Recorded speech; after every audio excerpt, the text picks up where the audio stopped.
ବେଦୀରୁ ବାହୁଡ଼ିଲେ ମହାପ୍ରଭୁ। ମହଣ ମହଣ ସୁନାରେ ଝଲସିବେ ଶ୍ରୀଜୀଉ। ଅଧରପଣା ନୀତି ପରେ ହେବ ନୀଳାଦ୍ରି ବିଜେ। ପୁଣି ଥରେ ପୁରୀ ବଡ଼ଦାଣ୍ଡ ହେଲା ଲୋକାରଣ୍ୟ। ଘଣ୍ଟ ଘଣ୍ଟା କାହାଳି ସାଙ୍ଗକୁ ଜୟ ଜଗନ୍ନାଥ ଧ୍ୱନିରେ କମ୍ପି ଉଠିଲା ଚତୁର୍ଦିଗ। ତା ସାଙ୍ଗକୁ ଆକାଶରୁ ବର୍ଷିଲା ହାଲକା ବର୍ଷା। ନବଦିନାତ୍ମକ ଗୁଣ୍ଡିଚା ଯାତ୍ରା ଶେଷ କରି ଭାଇ ବଳଭଦ୍ର ଓ ଭଉଣୀ ସୁଭଦ୍ରାଙ୍କୁ ସାଥିରେ ଧରି ଶ୍ରୀମନ୍ଦିର ଅଭିମୁଖେ ଆସୁଛନ୍ତି ଜଗତର ନାଥ ଜଗନ୍ନାଥ। ଭାବବିହ୍ୱଳ ହୋଇ ଆଖିରେ ଆଖି ମିଶାଇ ଭକ୍ତ ଟାଣିଛନ୍ତି ରଥ। ବଡ଼ଦାଣ୍ଡରେ ଏକାଠି ହୋଇଛନ୍ତି ଭକ୍ତ ଓ ଭଗବାନ।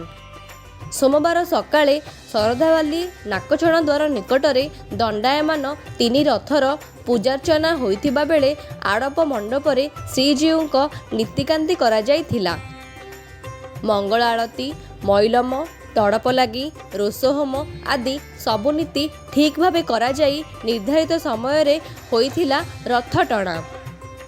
ଭକ୍ତଙ୍କ ସୁରକ୍ଷା ପାଇଁ ବ୍ୟାପକ ବ୍ୟବସ୍ଥା ହୋଇଥିବା ବେଳେ ସହରର ଗଳି କନ୍ଦିରେ ଦିନ ତମାମ ପଇଁତରା ମାରିଥିଲା ସାଧା ପୋଷାକଧାରୀ ପୋଲିସ। ଶାନ୍ତି ଶୃଙ୍ଖଳା ସହିତ ହୋଇଥିଲା ପହଣ୍ଡି ଆଉ ରଥଟଣା। ଏବେ ଶ୍ରୀମନ୍ଦିର ସାମ୍ନାରେ ତିନି ରଥ ଉପରେ ଭକ୍ତ ଦେଖିବେ ମହାପ୍ରଭୁଙ୍କ ଦୁର୍ଲଭ ସୁନାବେଶ।